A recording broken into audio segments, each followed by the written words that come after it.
Thank you very much for tuning in. This is K24 and you're watching Business Watch. My name is Richard Kagoy, and as you know, today is Tuesday and it's all about matters enterprise. And this particular segment, we brand it Enterprise Watch. Now, joining me in this set is the academic registrar from the Inoorero University, Muthoni Gathecha. Muthoni, nice to see you. Good afternoon. Welcome to K24. Thank you. It's very Excellent. nice to be here. Thank you. Maybe we could start off with just a brief introduction regards Inoorero University, and just a brief in terms of the transition from Kenya School of Professional Studies. Quite a brand, and lots of people have had the opportunity to benefit from your training. And just explain to us, just give us a bit of background. Yeah. Oh, thank you, Richard. Yes. Now, Inoorero University, Kenya School of Professional Studies set its foot in the market in the year 1983. But at that particular point in time, the market requirement was a lot of the accounting programs. So we did cover, that was our area, that was our niche.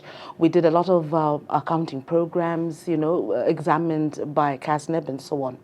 And then further, as we grew, we started gearing in or zeroing in on business courses, and then IT, and then law. And we developed our own programs, which we took to the Commission for Higher Education, and they were validated. But then after that, what happened is that our programs we said, where do we take our people?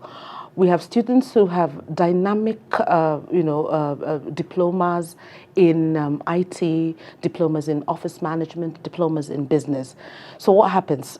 What do we do with them? Are we going to leave them at that particular level? So we got into collaboration with Jomo Kenyatta, University of Agriculture and Technology, whereas our diplomas, now having been validated, could be like a bridging into a degree program.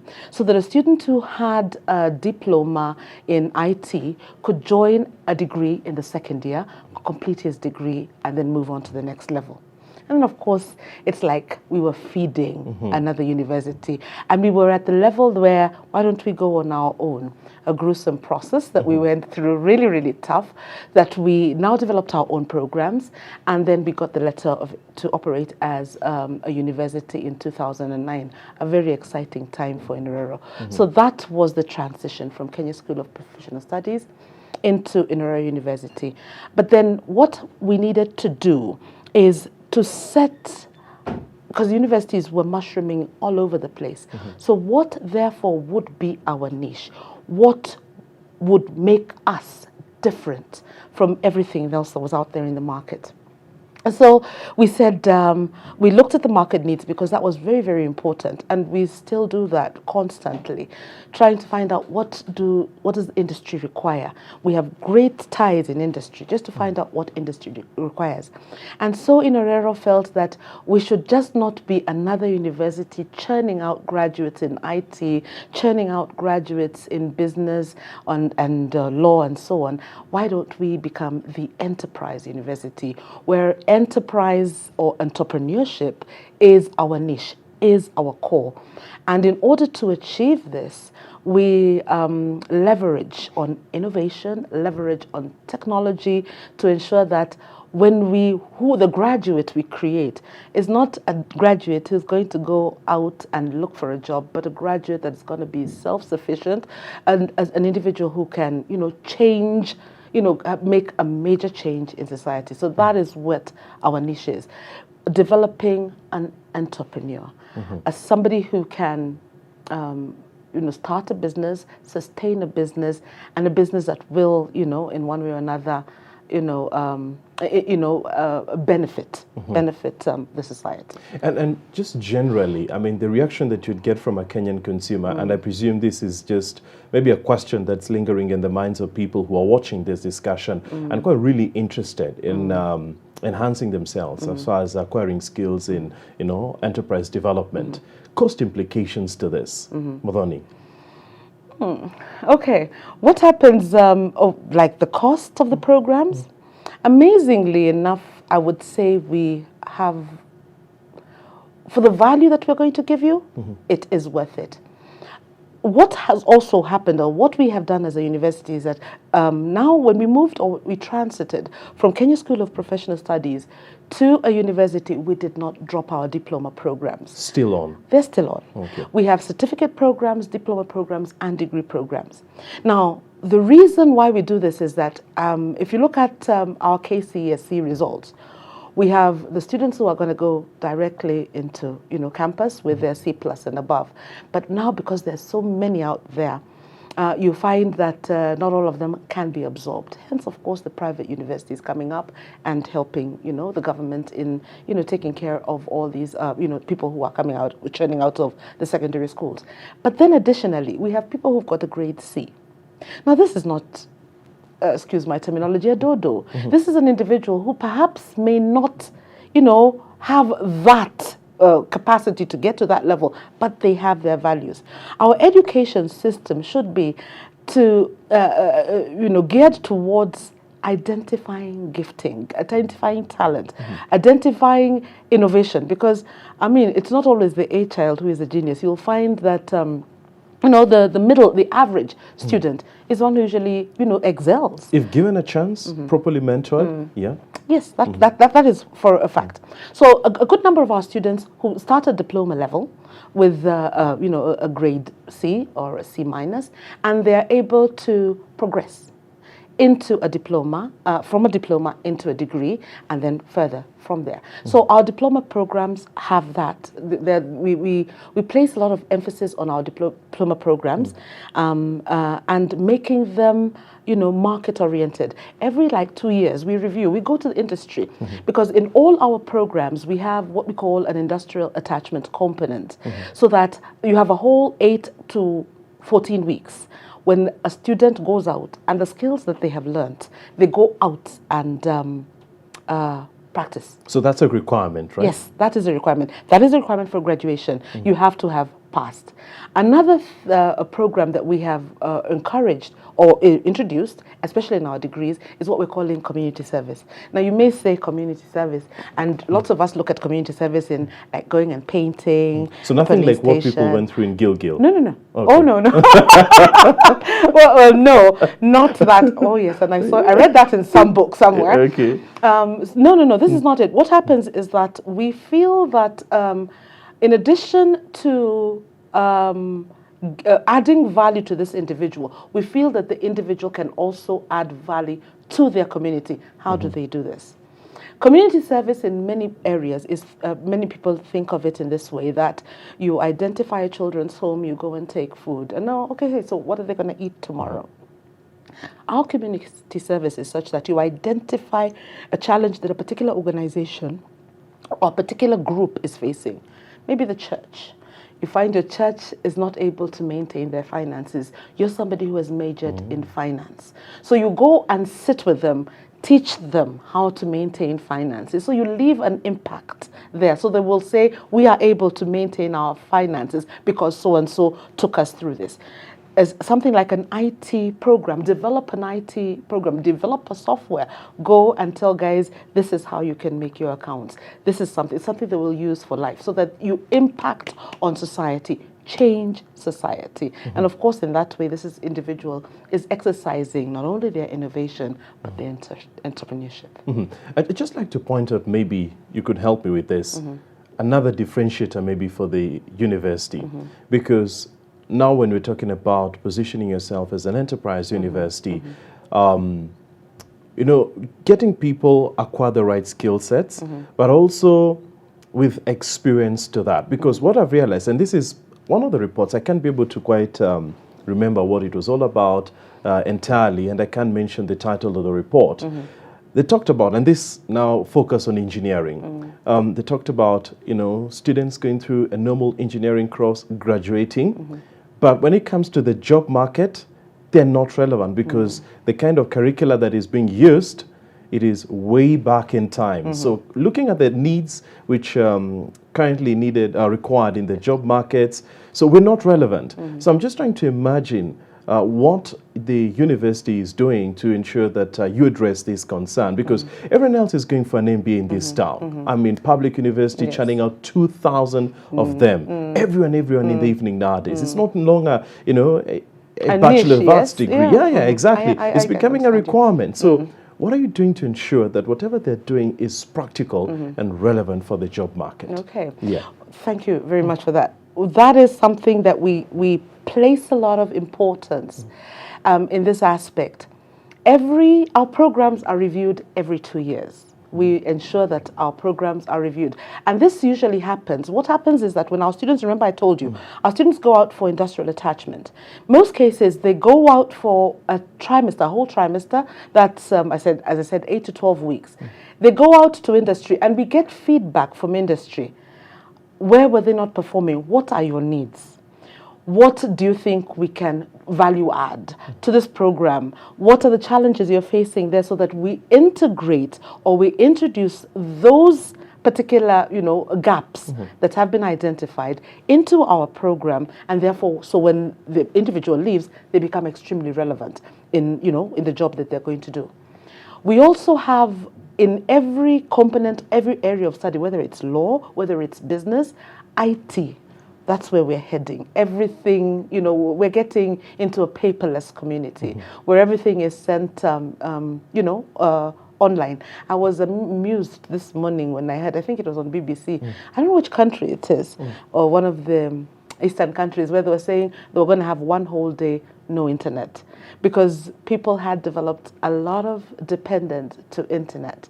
But then again, we're going green, so paper again. All those considerations. All those considerations. But then again, all our programs, we ensure that they are value-adding and they are skills-based. We have a diploma in law, for example. It's a skills-based course. And what has happened, what is very interesting, and there's always this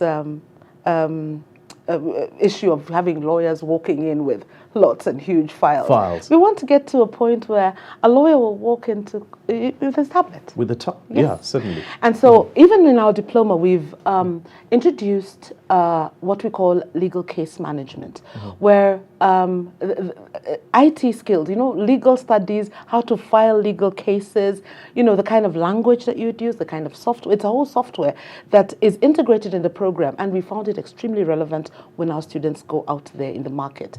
So that is one niche that we have over all other diplomas that are offered.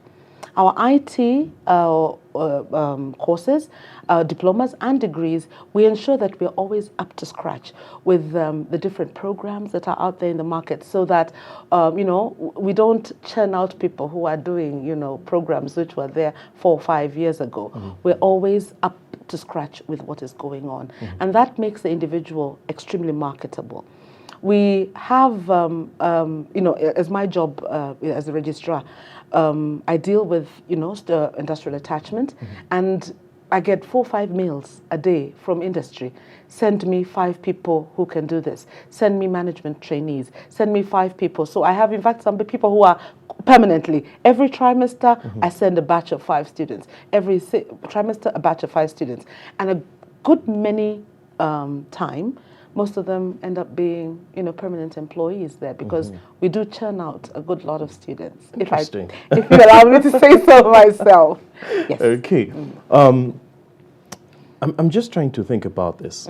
Someone might, like myself, here in the office, maybe as early as 8, having a meeting at 8:30. The time you leave this office is hopefully around 10:30 p.m.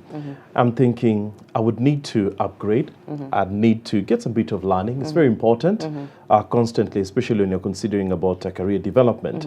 And this is more or less becoming very typical of most people. I mean, working hours and change in terms of lifestyle. So going literally to class is also a challenge. Yes. Yeah, I know the superhighway and all that has been fixed, so your institute, your location is very accessible. But you're still at Parklands? Yes. Excellent. So how do you address my challenge? Okay. I mean, how do you tackle it? Okay, Inoorero University offers learning in 3 modes. We have what we call our full-time student. That's a student that is from 8 to 4 or 8 to 5. Then we have what we call our part-time student or our evening student who comes in from 5:30 to 7. So that caters for, again, the working group of people, the 5 to 7.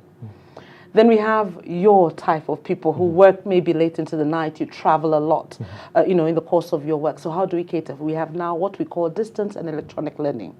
We actually do have what we call a virtual campus, which you can access. You get your notes, you get to interact with your lecturer.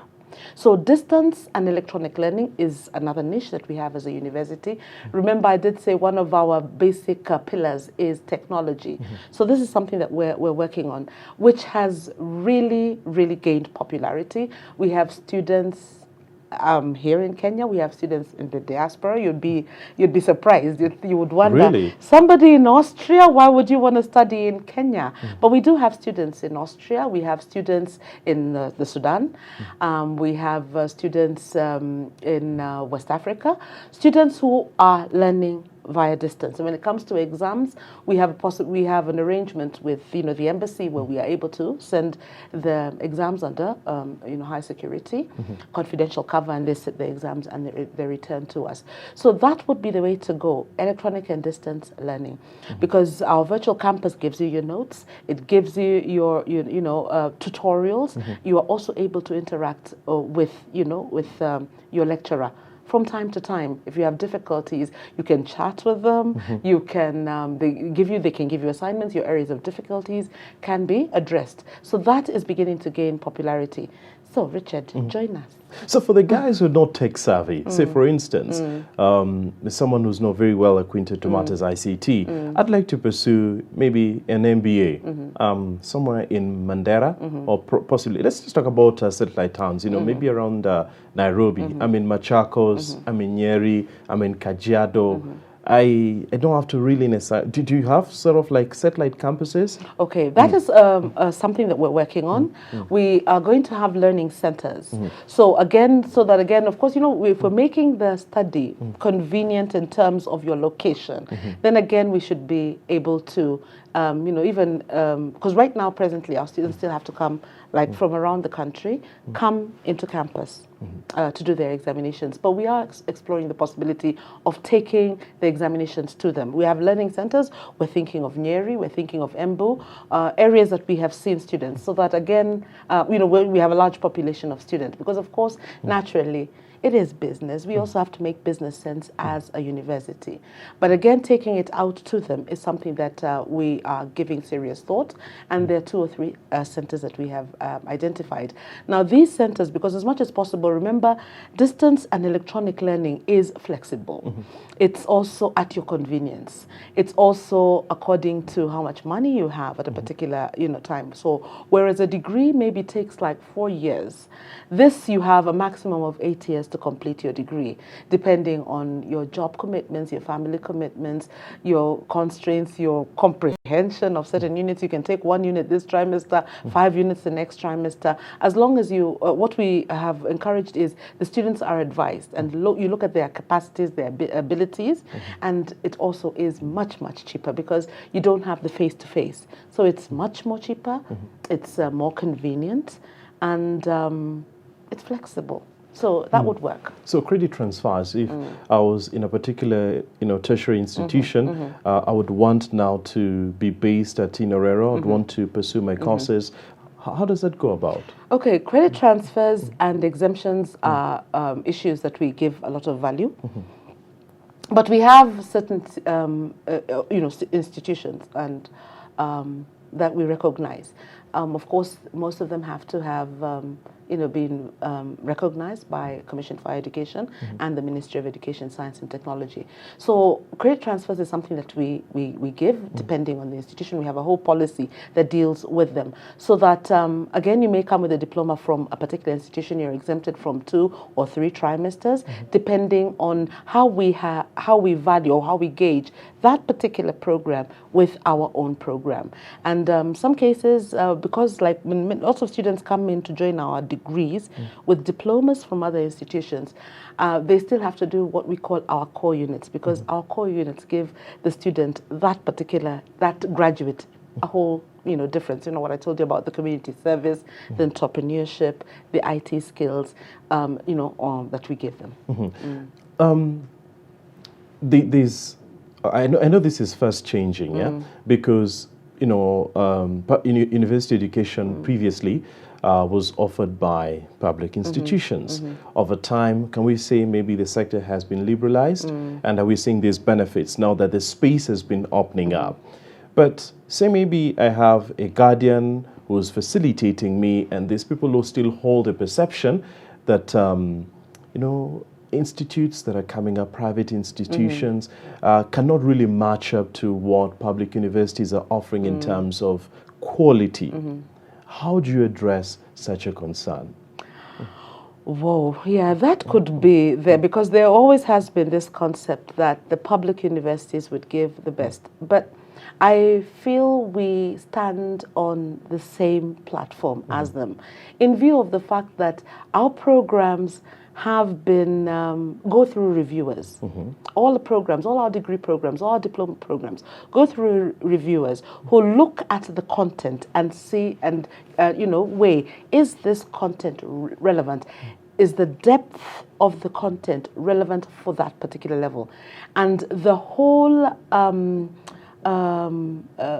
evaluation process that we go through with Commission for Higher Education enables us to be on the same footage as any of the public universities, or any university, so to speak, because there are certain requirements that have to be met. There's certain learning outcomes that have to have been clearly stipulated. There's the depth of content which is verified, and then once that happens, we're given full authority. So that notion should move, because again, what happens is that a lot of our programs, we do not start a program unless we have found out that if we have a student who leaves this university, what will they do? Where will they go?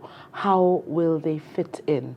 And last time I was looking at it, I don't remember having a student living in Inoorero and looking for a job.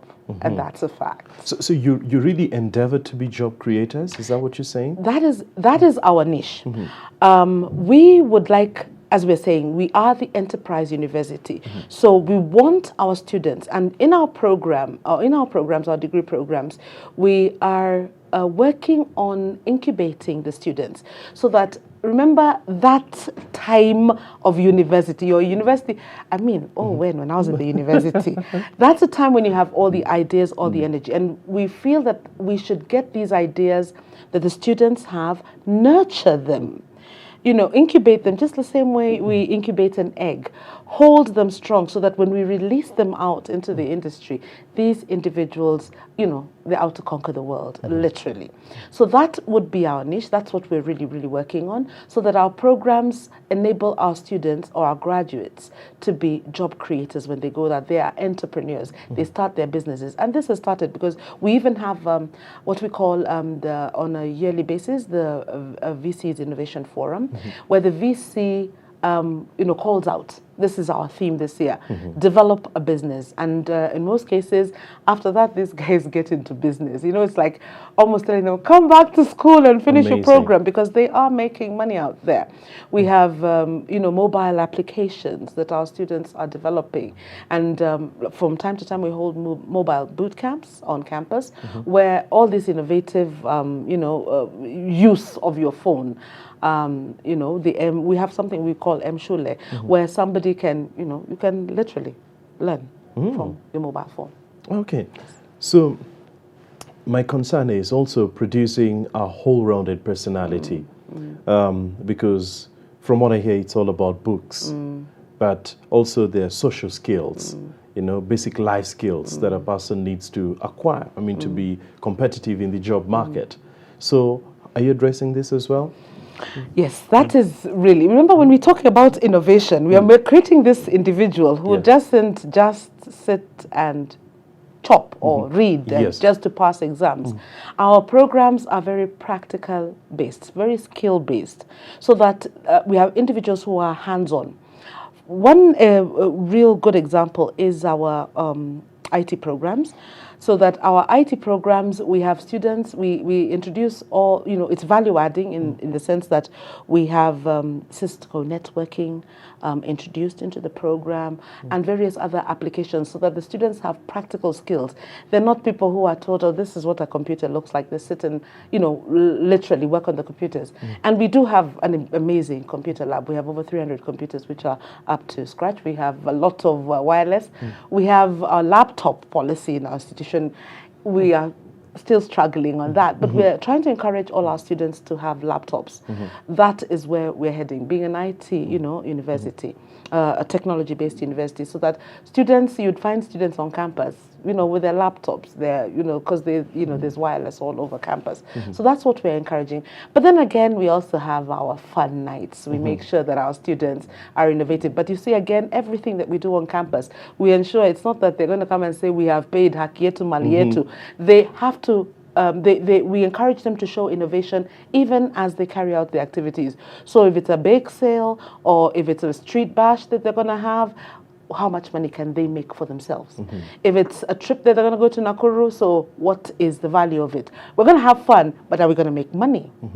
So a student or a club will come up with an enterprise, with a fun trip outside town.